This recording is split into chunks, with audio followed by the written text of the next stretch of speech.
Good morning dear students. हम पढ़ रहे थे फैसियोला हिपेटिका के बारे में और आज हम इसमें पढ़ेंगे excretory, nervous and reproductive systems के बारे में। तो सबसे पहले हम पढ़ने जा रहे हैं इसके एक्सक्रीटरी सिस्टम के बारे में। फैसियोला हिपेटिका में एक्सक्रीशन के लिए विशेष प्रकार की सेल्स पाई जाती हैं, कोशिकाएं पाई जाती हैं, जिनको फ्लेम सेल्स या ज्वाला कोशिकाएं कहते हैं।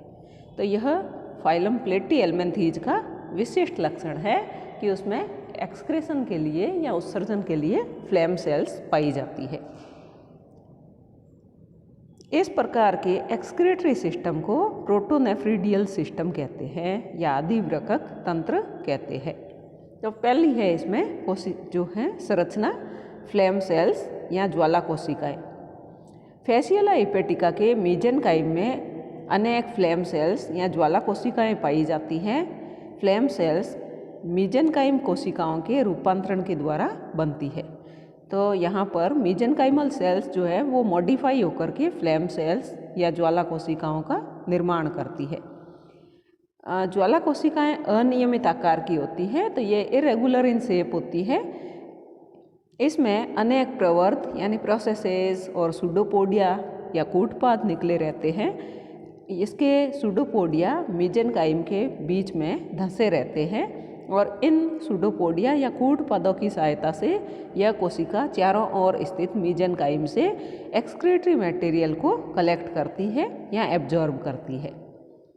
प्रत्येक कोशिका के बीच में एक इंट्रासेलुलर स्पेस पाया जाता है, अंतःकोशिकीय स्थान पाया जाता है। इस स्थान में अनेक लंबे आकार के सीलिया पाए जाते हैं या पक्ष्माभ पाए जाते हैं। जीवित कोशिका को जब सूक्ष्मदर्शी में देखा जाता है तो पक्ष्माभ की गति लो या ज्वाला यानी फ्लेम के समान दिखाई देती है, इसलिए इनको फ्लेम सेल्स कहा जाता है। प्रत्येक सीलिया का ओरिजिन एक बेसल ग्रेन्यूल से होता है या आधार कणिका से होता है। इस कोशिका में साइटोप्लाज्म पेरिफेरी की तरफ पाया जाता है और पेरिफेरी में एक बड़ा लार्ज न्यूक्लियस भी स्थित होता है। इसके साइटोप्लाज्म में अनेक एक्सक्रीटरी ग्लोबुल्स पाए जाते हैं, उत्सर्जी गोलिकाएं पाई जाती हैं। ज्वाला कोशिकाओं के भीतर स्थित जो इंट्रासेलुलर स्पेस है उसमें कैपिलरी डक्ट से यह जुड़ा हुआ रहता है। यहाँ पर फ्लेम सेल का डायग्राम दिया गया है, यह परीक्षा में आपके पूछा जाता है। तो एक नंबर का प्रश्न, तो फ्लेम सेल है इरेगुलर शेप की है ज्वाला कोशिका और इसके बाहर की तरफ सूडोपोडिया स्थित है जो कि मेसेनकाइम में धंसे हुए रहते हैं और वहाँ से एक्सक्रीटरी मटेरियल को कलेक्ट करने का काम करते हैं।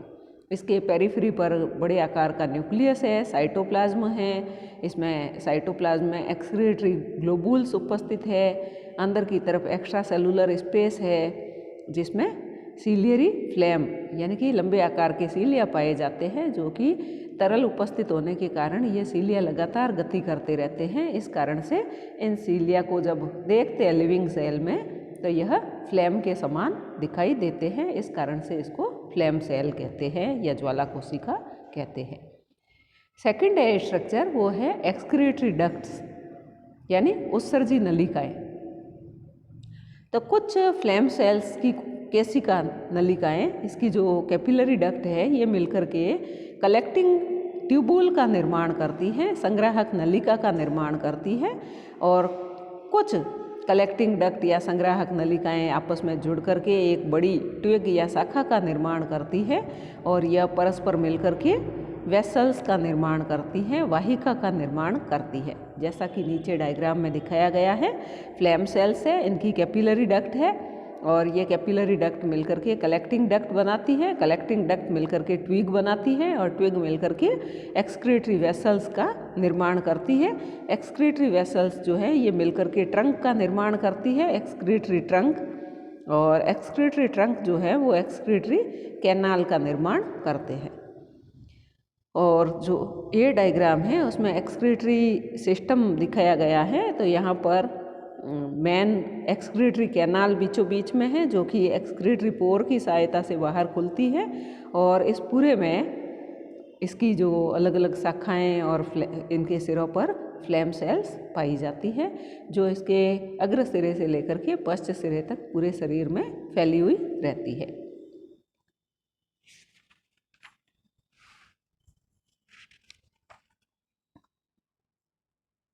इसके एंटीरियर पार्ट में अग्र भाग में वेसल्स जो है वो 4 ट्रंक में खुलती हैं या 4 तनेनुमा संरचनाओं में खुलती है। इन चारों के परस्पर जुड़ने से एक लॉन्गिट्यूडिनल एक्सक्रीटरी कैनाल यानी अनुदैर्ध्य उत्सर्जी नलिका का निर्माण हो जाता है। पश्च भाग में उत्सर्जी वाहिकाएं सीधे अनुदैर्ध्य उत्सर्जी नलिका में आकर के खुलती हैं और यह नलिका पश्च सिरे पर स्थित एक्सक्रीटरी पोर के द्वारा बाहर खुलती है। अनुदैर्ध्य उत्सर्जी नलिका यानी कि लॉन्गिट्यूडिनल एक्सक्रीटरी जो वेसल है के अतिरिक्त सभी नलिकाओं में सिलिएटेड लाइनिंग पाई जाती है, यानी पक्षमाभी स्तर पाया जाता है। नेक्स्ट है फिजियोलॉजी ऑफ एक्सक्रीशन यानी उत्सर्जन की कार्यकी। स्वैसिला हिपेटिका में ammonia, carbon dioxide, fatty acids प्रमुख एक्सक्रीटरी सब्सटेंसेज है। यह उत्सर्जी पदार्थ मीजेनकाइम से होकर के ज्वाला कोशिका से होकर के कोशिका द्रव्य में पहुंच जाते हैं और कोशिका द्रव्य से होकर के उत्सर्जी पदार्थों को कोशिका के मध्य में स्थित अवकाशिका में स्रावित कर दिया जाता है। यहाँ से होकर उत्सर्जी पदार्थों को केशिकाओं में डाल दिया जाता है। उत्सर्जी पदार्थों का त्याग उत्सर्जी छिद्र के द्वारा किया जाता है।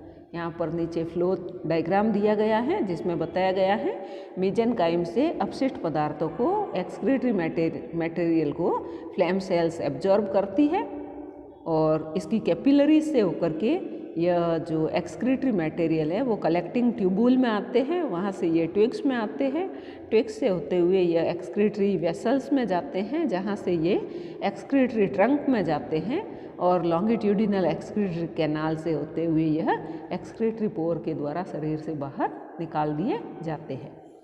नेक्स्ट है इसका नर्वस सिस्टम।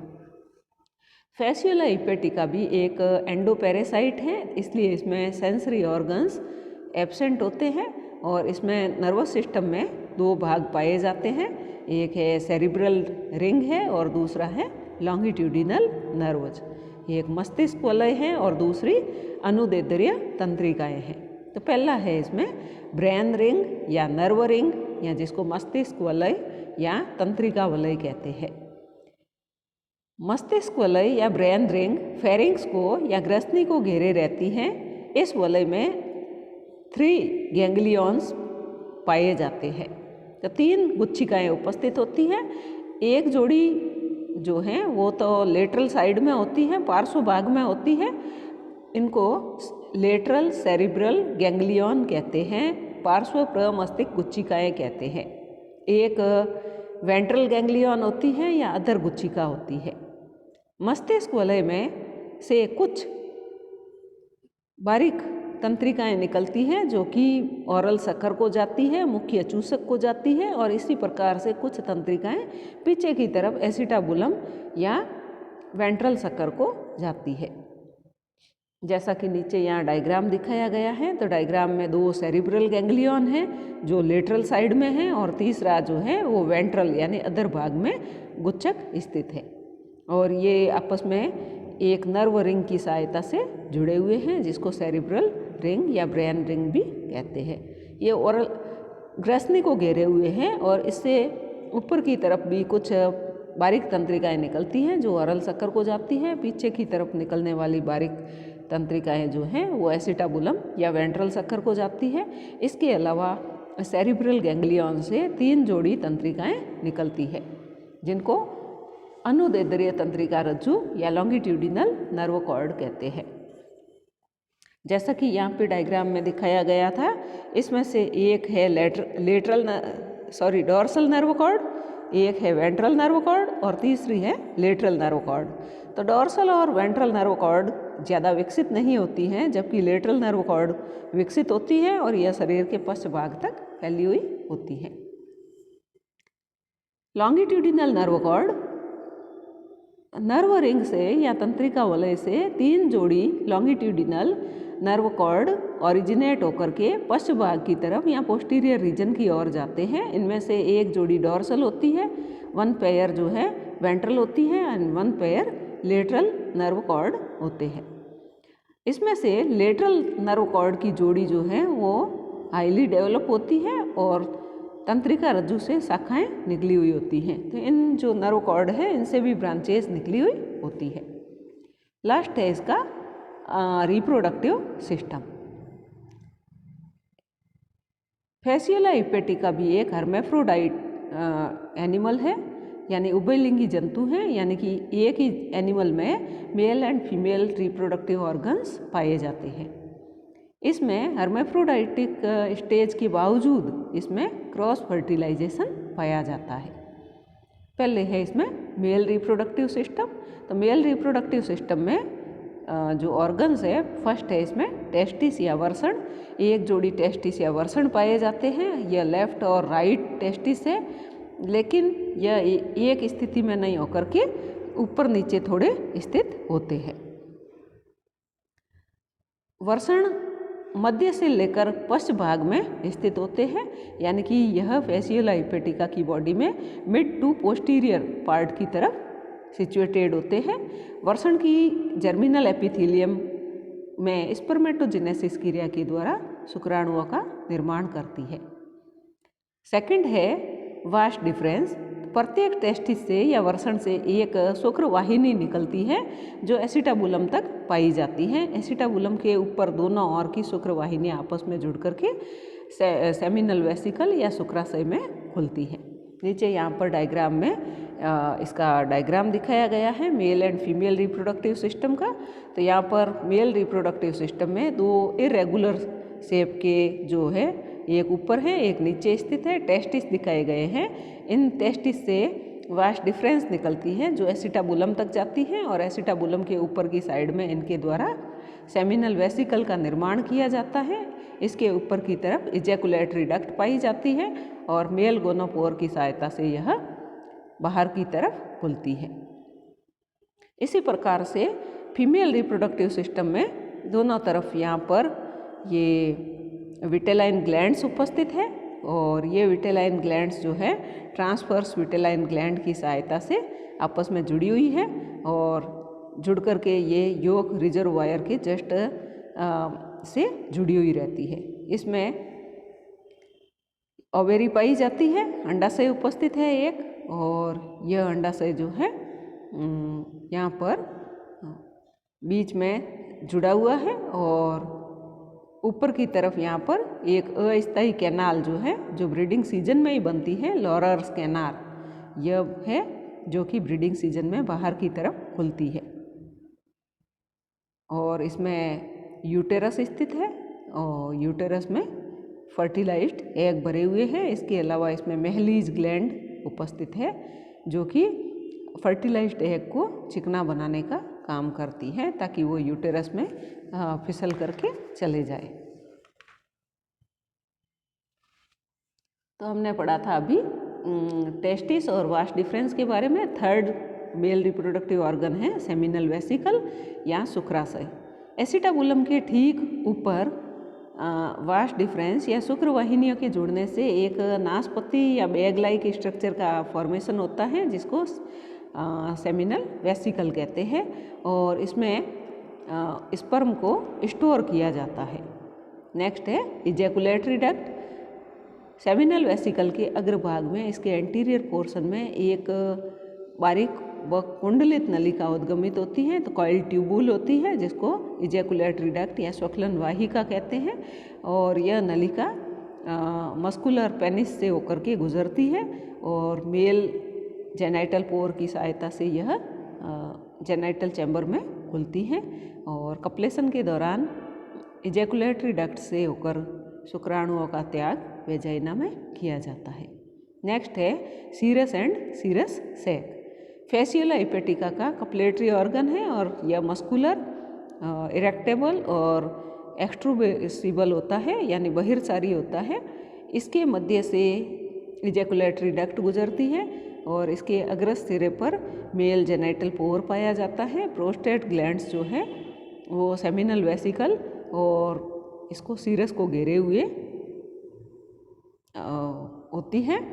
और प्रोस्टेट ग्लैंड्स जो है यह अनेक एक कोशिकीय ग्रंथियाँ इसमें पाई जाती हैं, जिसके द्वारा एक बेस मटेरियल का सिक्रीशन किया जाता है जो कपलेशन के दौरान स्पर्म की मोटिवेशन को बनाए रखने में सहायता प्रदान करता है।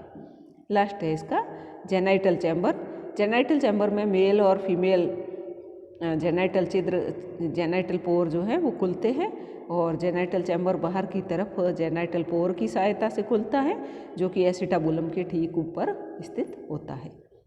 नीचे यहाँ पर शुक्राशय से गुजरता हुआ या सेमिनल वेसिकल से गुजरता हुआ फेसियल हाइपेटिका की देह का अनुप्रस्थ काट दिखाया गया है, जिसमें यूटेरस दिखाई दे रहा है, सेमिनल वेसिकल दिखाई दे रहा है और इसमें इंटेस्टाइनल डाइवर्टिकुला भी दिखाई दे रहे हैं। नीचे की तरफ इसका सीरस और सीरस सैक दिखाया गया है, तो सेमिनल वेसिकल है और इसको घेरे हुए प्रोस्टेट ग्लैंड है। नेक्स्ट है इसमें फेसियल हाइपेटिका के जनन तंत्र के अग्रभाग का आवर्धन, यानी कि इसको एनलार्ज करके दिखाया गया है।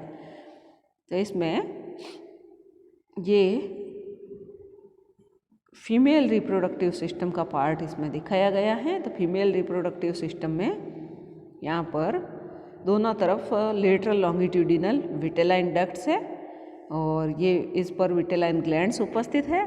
ये आपस में जुड़ करके योग रिजर्वायर के साथ में जुड़ी हुई हैं। इधर की तरफ एक ओवेरी है जो ओविडक्ट इससे निकली हुई है। यह ओविडक्ट यहाँ आकर के बीच में आपस में संयुक्त हो जाती है योग रिजर्वायर के साथ में। और ऊपर की तरफ एक लॉरर्स कैनाल है जो कि ब्रीडिंग सीजन में यह टेम्परेरीली बाहर की तरफ खुलती है। महलीज ग्लैंड है और इसमें यूटेरस है जो कि एक कैप्सूल भरे हुए हैं। यूटेरस का दूसरा सिरा जो है वो फीमेल गोनोपोर में आकर के खुल रहा है। इसी प्रकार से इसका मेल रिप्रोडक्टिव सिस्टम का सेमिनल वेसिकल, प्रोस्टेट ग्लैंड और ये इसमें दिखाए गए हैं। तो फीमेल रिप्रोडक्टिव सिस्टम में मेन है ओवेरी। फेसियल हाइपेटिका में एक एक अंडाशय पाया जाता है जो कि टेस्टिस के आगे की तरफ लेफ्ट साइड में स्थित होता है। ये एक ओवेरी होती है और यह जो ओवेरी है हाईली ब्रांच्ड होती है, अत्यधिक शाखान्वित होती है। अंडाशय की जनन जो जर्मिनल एपिथेलियम है वो oogenesis के द्वारा अंडाणुओं का निर्माण करती है। ओविडक्ट अंडाशय की एक छोटी नलिका में खुलता है, इसे ओविडक्ट कहते हैं। यह आगे जाकर के मीडियन विटेलाइन डक्ट के साथ में जुड़ जाती है। ओविडक्ट पर अस्थायी वेजाइना या लॉरर कैनाल भी आकर के जुड़ती है। तो लॉरर कैनाल को टेम्परेरी वेजाइना कहते हैं। ओविडक्ट में फर्टिलाइजेशन कंप्लीट होता है, अतः इसे फर्टिलाइजेशन डक्ट भी कहते हैं, निषेचन वाहिनी भी कहते हैं। फेसियोला की कुछ जातियों में अंडवाहिनी जो है विटेलाइन डक्ट और यूटेरस के संगम स्थल पर एक फूली हुई रचना पाई जाती है जिसको ऊ टाइप कहते हैं। यूटेरस ये एक मस्कुलर और कॉइल्ड ट्यूबुलर स्ट्रक्चर होती है। यह अग्रभाग में जेनाइटल चैम्बर तक स्थित होता है और फीमेल रिप्रोडक्टिव पोर की सहायता से यह जेनाइटल चैम्बर में जाकर के खुलता है। यूटेरस में अनेक एग कैप्सूल्स पाए जाते हैं जिनमें फर्टिलाइज्ड एग्स भरे हुए होते हैं। नेक्स्ट है इसका लॉरर कैनाल। यह कैनाल ओविडक्ट से निकलती है और जनन काल में यह एक रंध्र के द्वारा डॉर्सल सरफेस पर खुलती है। तो एक पोर के द्वारा यह डॉर्सल सरफेस पर ब्रीडिंग सीजन में खुलती है और कपलेशन के दौरान जो सीरस है वो लॉरर कैनाल में प्रवेश करके शुक्राणुओं का यहाँ पर त्याग कर देता है। नेक्स्ट है महलीज ग्लैंड। तो ओविडक्ट यूटेरस और मीडियन विटेलाइन डक्ट के जहाँ पे जुड़ते हैं वहाँ पर आकर के सिंगल सेल्ड ग्रंथियाँ पाई जाती हैं, ग्लैंड्स पाई जाती हैं, जिनको मैलिज ग्लैंड्स कहते हैं। और इन ग्रंथियों को सेल ग्लैंड्स भी कहते हैं, लेकिन सेल फॉर्मेशन में इनका कोई रोल नहीं होता है। इनका स्लाइम या जो चिकना सिक्रीशन है वो फर्टिलाइज्ड एग को यूटेरस में धकेलने में या सहायता करता है। इसका लास्ट है वो है विटेलाइन ग्लैंड्स। इस एनिमल के लेटरल साइड में अनेक एक सिंगल सेलुलर विटेलाइन ग्लैंड्स पाई जाती हैं और प्रत्येक विटेलाइन ग्लैंड जो है वो एक पुट्टिका या वेसिकल या के आकार की होती है और पुट्टिका से महीन नलिका निकलती है जो लॉन्गिट्यूडिनल विटेलाइन डक्ट में खुलती है और यूटेरस के ठीक नीचे दोनों ओर की लॉन्गिट्यूडिनल विटेलाइन डक्ट आपस में जुड़ करके ट्रांसवर्स विटेलाइन डक्ट के द्वारा जुड़ जाती है। तो इस प्रकार से जैसा कि यहाँ डायग्राम में दिखाया गया है, यहाँ पर नीचे की तरफ ट्रांसवर्स विटेलाइन डक्ट है और दोनों साइडों में इसके लॉन्गिट्यूडिनल विटेलाइन डक्ट है। तो इस प्रकार इनके द्वारा एच शेप्ड स्ट्रक्चर का फॉर्मेशन होता है।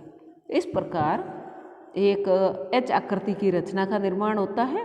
मध्य भाग में ट्रांसवर्स विटेलाइन डक्ट या अनुप्रस्थ पीतक वाहिनी फूल करके विटेलाइन रिजर्वायर का निर्माण करती है और योग जो रिजर्वायर है इसके बीच वाले भाग में मीडियन विटेलाइन डक्ट निकलती है जो ओविडक्ट और यूटेरस के दोनों के कनेक्टिंग साइड पर जाकर के खुलती है। इस ग्लैंड के सिक्रीशन द्वारा एग्स को योग प्राप्त होता है और साथ ही यह सेल का स्रावण भी करती है। सेल सिक्रीशन का काम भी इसके द्वारा किया जाता है। Thank you.